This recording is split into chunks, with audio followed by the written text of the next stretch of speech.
Hey guys, Dave the Mortgage Guy here, and about ready to dive into this week's blog breakdown. So this week, the blog was about how to be a competitive buyer in a cash-heavy market when you're shopping with a mortgage. So why would we even write a blog about this? Well, think about this. If you're selling a house, you list it, let's say for $475, and maybe you're selling that house because you want to downsize or upsize, or you're moving out of state, maybe to another market, you got a job, something like that. You have a reason to sell that house. You're motivated to sell that house. So what if you list it for $475, and on day one, what if you get two offers? You get one cash offer and one mortgage offer, one financed offer, and they're both for asking price, $475. What are you gonna do? Well, you may not know now, but I can tell you some of the things that you might be told by your listing agent, which is cash transactions can close quicker. 2 weeks, sometimes less in general. So you can get the money quicker, and the listing agent can get their paycheck quicker. But maybe there's, sometimes when it comes to purchasing with a mortgage, when it gets into underwriting, there's some speed bumps that, might come up. Not things that are gonna make the deal fall apart necessarily, but you're gonna have to overcome those challenges in order to actually lock down the funding for that loan. So that can stretch things out. It can delay it a little bit. A lot of lenders, unfortunately, I think the average time to close right now in the market is 43 days. So they're gonna look at that and say, oh, well, if we take the mortgage offer, we won't even have the money for, basically a month and a half from now versus that 2 weeks. Now, there's a caveat on that. One of my tips is to find a lender that can do it in 2 weeks, because you can do a mortgage loan in 2 weeks. So just be aware of that. There's also the possibility that maybe the borrower got pre-qualified for, let's say, like $500,000. And then when you accept their offer, it gets into underwriting. Maybe some things come up on their income. Maybe they're self-employed, or, there's a ton of things that could happen. But maybe the result of that is that they actually do not qualify for $500,000. Maybe they're only able to use a portion of their income, and they can only qualify for $430,000. Well, now what are you gonna do? You've accepted that offer, they can't meet it. You've either gotta drop the price of your house that you wanna sell it for, or turn it down, go put it back up and start taking more offers, hope that cash person comes back. So, okay, so you might hear all this and think, well, if I'm shopping with a mortgage and I go up against a cash offer, I'm screwed, there's nothing I can do. That is not true. That's why I wrote this blog, that's why I'm doing this video.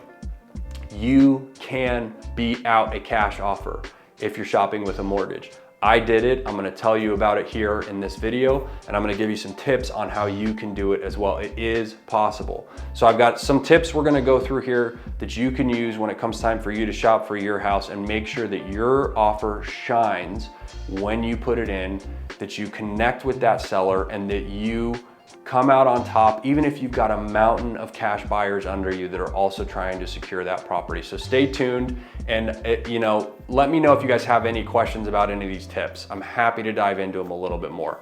Here you go.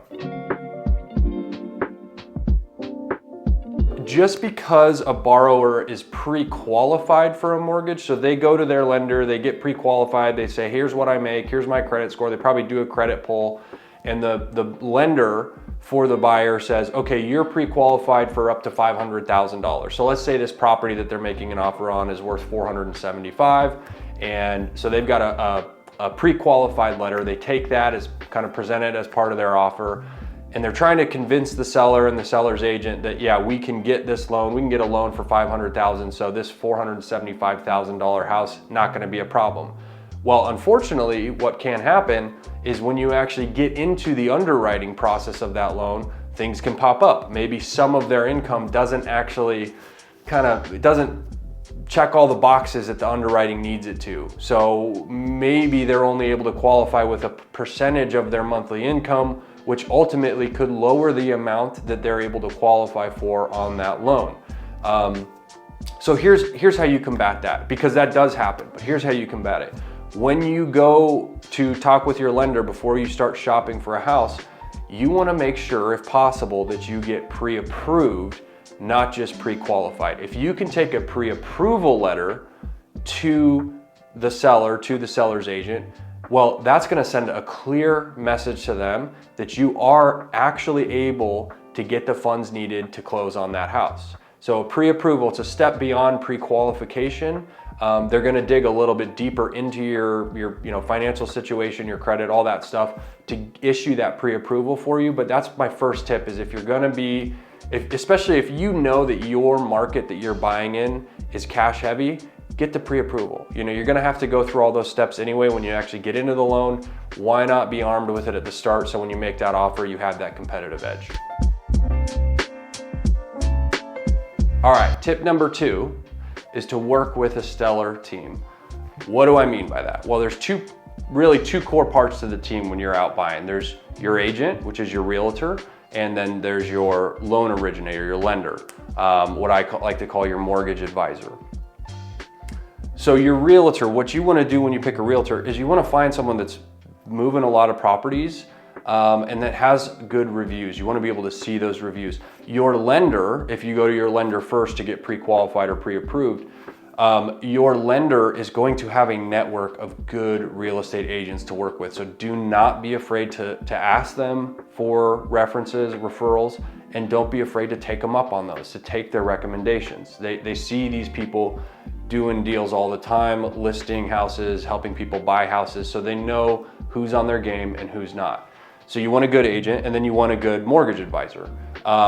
What do I mean by that? Well, you want someone who's going to communicate incredibly well. There's a lot that goes on in the background when you're getting a mortgage. You don't want to be left in the dark. You don't want your agent to be left in the dark, and you do not want the seller's agent to be left in the dark. So here's a quick example of this. When I bought this house, 2016, I was basically qualified for as much as I could possibly get on a mortgage, and this house was right at that limit. So my wife and I made an offer on this house. I think it was the first day it was on the market. And we knew, as soon as that happened, my mortgage advisor and my real estate agent, they both reached out to the listing agent, and my mortgage advisor said, hey, just so you know, these guys are pre-approved. This funding's not gonna be any issue at all. We can get this closed in no time. Let me know if you have any questions. My real estate agent likewise reached out to them, sent them a letter and said, hey, just want you to know who these buyers are, kind of, why they like this house so much. They're a young couple, they're looking to start a family, they want to build memories in this place, and they love this property, they love this neighborhood. Well, that tugged on the heartstrings of the owner, coupled with the confidence of the financing, and they went with us. They knew that we were going to be someone who's going to respect and love this house the way they did, and they knew that the funding wasn't going to be an issue. And what I found out later was they took our offer over a cash offer that was $10,000 higher. So this is just an example of the power of having a stellar team working for you. I didn't reach out to the listing agent. It was my lender, my mortgage advisor, and my agent. It was those two working together. They got this property for us. So that's tip number 2.